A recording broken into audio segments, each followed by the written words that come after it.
Hello friends, welcome back. आज estimating, costing और contracting के अंदर हम बहुत ही इंपॉर्टेंट टॉपिक जो था हमारा प्रोसेस कॉस्ट एस्टिमेशन, उसकी बात करते हैं। लास्ट टाइम हम लोगों ने अगले वीडियो में जो देखा है वो क्या देखा था, प्रोसेस कॉस्ट एस्टिमेशन के अंदर चार प्रोसेसेस कंसीडर की गई है: diesel power plant, thermal power plant, pouch packaging plant and ice plant. Last time हमने डीजल पावर प्लांट के अंदर कैसे एक घंटे के अंदर कितना पावर प्रोड्यूस होता है, उसका कॉस्ट कितना होता है, वो हमने फाइंड किया। उसके स्टेप्स देखे, उसके सिस्टम्स देखी, उसके अंदर कौन कौन से कॉस्ट आता है, उसके बारे में हम लोगों ने डिस्कशन किया। आज हम लोग दूसरी जो हमारी सिस्टम है वो है थर्मल पावर प्लांट।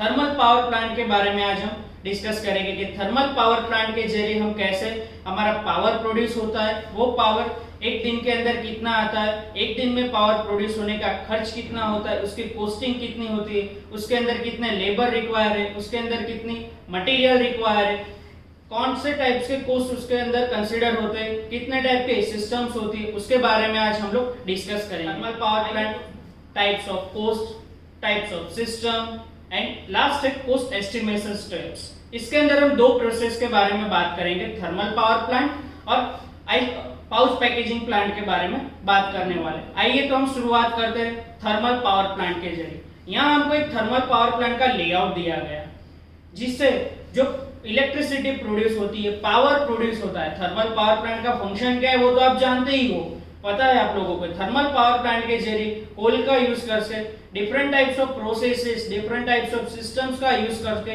क्या कर सकते हो, लास्ट में इलेक्ट्रिसिटी जनरेट कर सकते हो, पावर प्रोड्यूस कर सकते हो।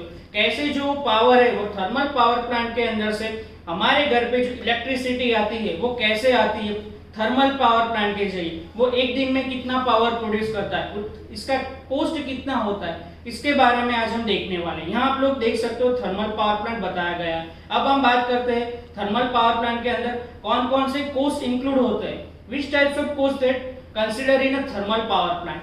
Here you can see land and building cost. जो हमको प्लांट इंस्टॉल करना होता है तब क्या होता है, उसके लिए हमको लैंड रिक्वायर होती है, बिल्डिंग रिक्वायर होता है कि जहां हमको इक्विपमेंट रखने होते हैं। तो फर्स्ट कौन सा कॉस्ट आता है, लैंड और बिल्डिंग कॉस्ट। उसके बाद है इक्विपमेंट कॉस्ट। इक्विपमेंट के अंदर कौन कौन से इक्विपमेंट है, बॉयलर है, टरबाइन है, कंडेंसर है, डिफरेंट टाइप्स ऑफ इक्विपमेंट्स है जो हमारे पावर प्रोड्यूसिंग के लिए रिक्वायर है, तो उसका कॉस्ट आएगा इक्विपमेंट कॉस्ट। उसके बाद है ट्रांसमिशन लाइन कॉस्ट। जो भी पावर प्रोड्यूस होता है उसको ट्रांसमिट करने के लिए क्या यूज होता है, ट्रांसमिशन लाइन यूज होती है, तो ट्रांसमिशन लाइन का कॉस्ट आएगा। डिस्ट्रीब्यूशन लाइन, हम पावर को क्या करते हैं, सब स्टेशन के जरिए डिस्ट्रीब्यूट करते हैं, सब जगह पे पावर को पहुंचाने का काम करता है, तो उसका भी कॉस्ट इंक्लूड होगा। उसके बाद है अदर ओवरहेड कॉस्ट। उस ये सब कॉस्ट के अलावा जो और भी कई सारे खर्च है वो किसके अंदर आएंगे, अदर ओवरहेड कॉस्ट के अंदर आएंगे। उसके बाद है fix cost and variable cost. Fix cost आप लोगों को पता है, फिक्स कॉस्ट मींस क्या है, जो टाइम टू चेंज नहीं होता है, प्रोडक्शन बढ़ेगा या तो फिर कम होगा तो उससे साथ उसको लेना देना नहीं है। बट वेरिएबल कॉस्ट क्या होता है, जब प्रोडक्शन बढ़ेगा तो वेरिएबल कॉस्ट इंक्रीज होगा, प्रोडक्शन घटेगा मतलब प्रोडक्शन रिड्यूस होगा तो वेरिएबल कॉस्ट की वैल्यू भी रिड्यूस होगी। फिक्स कॉस्ट के अंदर कौन कौन से कॉस्ट आते हैं वो आप लोग देख सकते हो। जो इंश्योरेंस का कॉस्ट होता है वो फिक्स होता है। जो भी हमारा प्लांट है वो प्लांट का इंश्योरेंस का जो कॉस्ट होता है वो क्या होता है, फिक्स होता है। उसका जो मेंटेनेंस कॉस्ट है वो हमको पता है कि प्लांट को एक साल के अंदर 50,000 रुपए, 1 लाख रुपए, 5 लाख रुपए हमको मेंटेनेंस के लिए रखने ही है, उसको क्या बोलते हैं, फिक्स मेंटेनेंस कॉस्ट है। दूसरा भी आता है वो वेरिएबल या तो फिर रनिंग मेंटेनेंस कॉस्ट। वो क्या होता है, जब सडनली हमारा प्लांट जो होता है वो ब्रेक डाउन होता है, उस वक्त हम रिपेयरिंग के लिए जो भी कॉस्ट इंक्लूड करता है वो क्या होता है, रनिंग मेंटेनेंस कॉस्ट होता है, तो फिक्स मेंटेनेंस कॉस्ट है। उसके बाद है रेट ऑफ इंटरेस्ट, जो भी क्या होता है फिक्स कॉस्ट के अंदर आता है। उसके बाद है वेरिएबल कॉस्ट। वेरिएबल कॉस्ट के अंदर कौन कौन से कॉस्ट आएंगे, फ्यूल का कॉस्ट, जो पावर प्लांट चलाने के लिए हम फ्यूल यूज करेंगे, लुब्रिकेशन के लिए जो भी ऑयल यूज करेंगे उसका कॉस्ट आएगा, कूलेंट के लिए जो कूलेंट यूज करेंगे, वाटर, ऑपरेटिंग सिस्टम और मैनेजमेंट, ये सब कौन से कॉस्ट है, वेरिएबल कॉस्ट है, जिसके वैल्यू फिक्स नहीं है, वो चेंज होती रहती है, इसलिए हम किसमें कंसीडर करते हैं, इसको वेरिएबल कॉस्ट के अंदर कंसीडर कर सकते हैं। आप लोगों ने देखे कि कौन कौन से कॉस्ट है थर्मल पावर प्लांट के अंदर। अभी इसके बाद हम देखते हैं कौन कौन सी सिस्टम यूज होती है थर्मल पावर प्लांट के अंदर जिसके जरिए हम पावर प्रोड्यूस कर सकते हैं।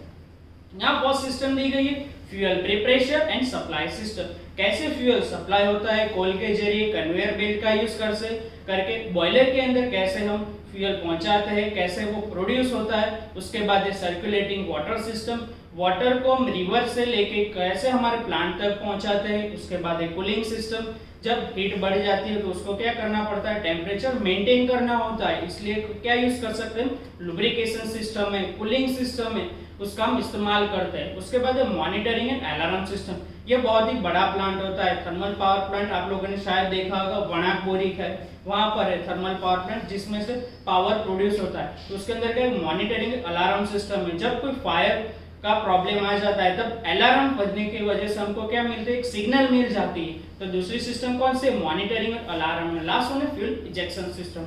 यहाँ आप लोगों ने देखा कि कौन कौन से सिस्टम थर्मल पावर प्लांट के अंदर यूज होती है। हम लोगों ने कोस्ट देखे, सिस्टम देखी, अब हम क्या करने वाले, कोस्ट देखेंगे कि कौन कौन से स्टेप्स है जिसका इस्तेमाल करके हम लोग थर्मल पावर प्लांट के अंदर जो भी पावर प्रोड्यूस होता है वो कैसे प्रोड्यूस होता है, उसकी कॉस्ट कितनी रहती।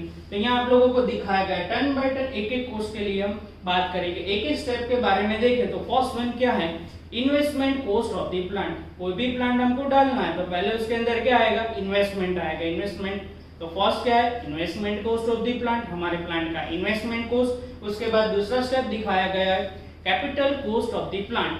कैपिटल कॉस्ट कितना रहेगा, तो उसके लिए क्या दिखाया गया है, capital cost of the plant is equal to investment cost into install capacity. कितनी कैपेसिटी का प्लांट हमको इंस्टॉल करना है, 18 मेगावाट, 20 मेगावाट, 50 मेगावाट, वो क्या आएगा, इंस्टॉल कैपेसिटी के अंदर आएगा। तो कैपिटल कॉस्ट कैसे फाइंड कर सकते हैं, investment cost multiply by install capacity. Okay, उसके बाद है third one, interest rate on capital cost. जो भी हमारा कैपिटल कॉस्ट है उसके ऊपर इंटरेस्ट रेट कितना लगता है वो बताया गया है। तो उसके लिए क्या बताया गया है, interest rate on capital cost is equal to interest rate into capital cost. जो भी हमारा सेकंड स्टेप दिखा है उसके अंदर कैपिटल कॉस्ट की वैल्यू जो मिलती है उसको हम मल्टीप्लाई करेंगे हमारे इंटरेस्ट रेट के साथ, तो हमको क्या मिलेगा, interest rate on capital cost की वैल्यू मिलती है। उसके बाद फोर्थ नंबर का स्टेप दिखाया गया है average load of the plant. हमारा प्लांट जो है थर्मल पावर प्लांट, उसका एवरेज लोड कितना है, वो किस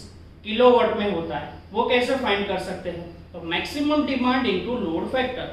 मैक्सिमम डिमांड हमारे पास है उसकी वैल्यू है 100, 200, 500 into load factor. Load factor की वैल्यू पता होनी चाहिए कि कितना हमारा लोड फैक्टर है, उन दोनों का हम मल्टीप्लिकेशन करेंगे तो हमको क्या मिलेगा, average load of the plant मिलेगा, वो किलोवाट में मिलेगा। उसके बाद फिफ्थ नंबर का स्टेप है पावर सप्लाई पर ईयर। कितना पावर सप्लाई होता है एक साल के अंदर, कितना पावर सप्लाई होता है, तो वो कैसे फाइंड कर सकते हैं, उसकी वैल्यू किलोवाट आवर में मिलती है, तो वो कैसे फाइंड कर सकते हैं, एवरेज लोड इनटू 8760। 8760 क्या है, 365 दिन मल्टीप्लाई बाय 24 आवर, तो कितने आवर वो हमको दिखाए गए 8760।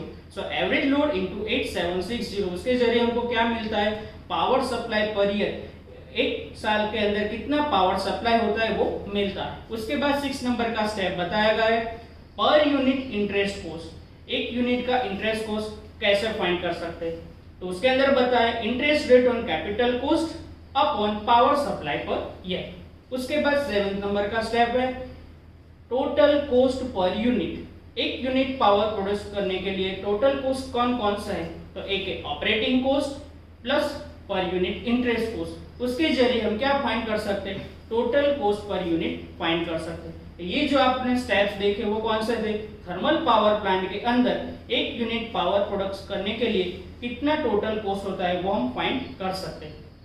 आगे हम बात करते हैं पैकेजिंग, पाउच पैकेजिंग प्लांट के बारे में। यहाँ आप लोगों को पाउच पैकेजिंग का प्लांट के एक एग्जांपल दिया है, टी पैकेजिंग लाइन दी। जो आपके घर पे चाय आती है, चाय पीते हो आप लोग सुबह, उसका एक प्लांट बताया गया है उसके अंदर पैकेजिंग कैसे होता है। चाय होती है वो ड्रायर के जरिए, एक लाइन डायग्राम के जरिए आपको समझाया हुआ है, बताया गया है कि चाय ड्रायर में से ग्राइंडिंग मशीन में जाती है, उसके बाद उसमें प्लास्टिक बैग के अंदर पैकिंग होता है, उसके बाद वो बॉक्स में पैकिंग होती है, बॉक्स का सीलिंग होता है और बाद में वो बाहर डिस्ट्रीब्यूट होने के लिए जाती है। तो ये हम आज क्या देखने वाले, इसके अंदर पाउच पैकेजिंग प्लांट के बारे में देखने वाले कि जो भी पाउच होता है वो कैसे पैकेज होता है, वो प्लांट का कॉस्ट कितना होता है। आप लोग पाउडर लाते हो, वॉशिंग पाउडर ला रहे हो आप, 1 किलोग्राम पाउडर यूज कर रहे हो, तो उसका कॉस्ट कितना हो रहा है। जैसे कि वो 50 रुपीज का आता है, तो उसके अंदर कौन कौन से कॉस्ट इंक्लूड होते हैं उसके बारे में हम डिस्कस करने वाले। तो आइए देखते हैं कि कौन कौन से कॉस्ट इंक्लूड है पाउच पैकेजिंग प्लांट के अंदर। फर्स्ट वन है investment cost of the plant, second material cost, pouch packaging cost, labour cost, interest cost and power cost. यहाँ आप लोगों को जो कॉस्ट बताए गए वो पाउच पैकेजिंग प्लांट के हैं। उसके बाद हम देखते हैं कि कौन कौन से सिस्टम इंक्लूड है, कौन से सिस्टम का यूज कर सकते हैं जो पाउच पैकेजिंग प्लांट के अंदर वो दिखाई गई है। फर्स्ट वन है packaging system, pouch filling system. Pouch filling system का मतलब क्या है, कौन सा मटेरियल आप पाउच के अंदर फिल करना चाहते हो वो कौन सी है पाउच फिलिंग सिस्टम। आप वॉशिंग पाउडर के पाउच पैक करना चाहते हो तो कौन सा वॉशिंग पाउडर आप यूज कर रहे हो तो वो उसके अंदर आएगा पाउच फिलिंग सिस्टम के अंदर। उसके बाद है pouch opening system, ceiling system and pouch carrier system. ये जो सिस्टम दिखाई गई है वो पाउच पैकेजिंग प्लांट के लिए दिखाई गई है। अब हम देखते हैं कि पाउच पैकेजिंग के अंदर कौन कौन से कॉस्ट इस्तेमाल होते हैं, कौन से कॉस्ट का यूज करके हम पाउच पैकेजिंग का कॉस्ट फाइंड कर सकते हैं। यहाँ आपको स्टेप बाय स्टेप प्रोसीजर दिखाई गई है, पहले कौन सा कॉस्ट लेना, उसके बाद कौन सा कॉस्ट लेना है, और लास्ट में टोटल कॉस्ट बताया कि 1 किलोग्राम पाउच का कितना कॉस्ट होगा वो बताया गया है। तो फर्स्ट वन देख सकते हो आप लोग, कौन सा है cost of material fill inside the pouch. कौन सा कॉस्ट है, पहले जो हम पाउच के अंदर कौन सा मटेरियल फिलअप करवाना चाहते हैं उसका कॉस्ट है। मैं वॉशिंग पाउडर के लिए लेना चाहता हूं तो कौन सा वॉशिंग पाउडर में यूज कर, एक्टिव व्हील यूज कर रहा हूं तो एक्टिव व्हील जो वॉशिंग पाउडर है उसका कॉस्ट क्या है, उसका कॉस्ट क्या है, वो कौन सा है, फर्स्ट वाला है cost of material fill inside the pouch. Second one कौन सा है, पाउच मटेरियल कॉस्ट। हमारा पाउच कौन से मटेरियल में से बनाने का है, वो है प्लास्टिक मटेरियल यूज कर सकते हो तो उसके लिए हम क्या आएगा, प्लास्टिक मटेरियल आएगा, पाउच मटेरियल कॉस्ट। उसके बाद है third one labour cost per pouch. एक पाउच पैकेजिंग के लिए कितना लेबर कॉस्ट रहेगा वो बताया। तो उसके अंदर कैसे फाइंड कर सकते हैं, labour cost per pouch is wages of operator upon number of pouch produce.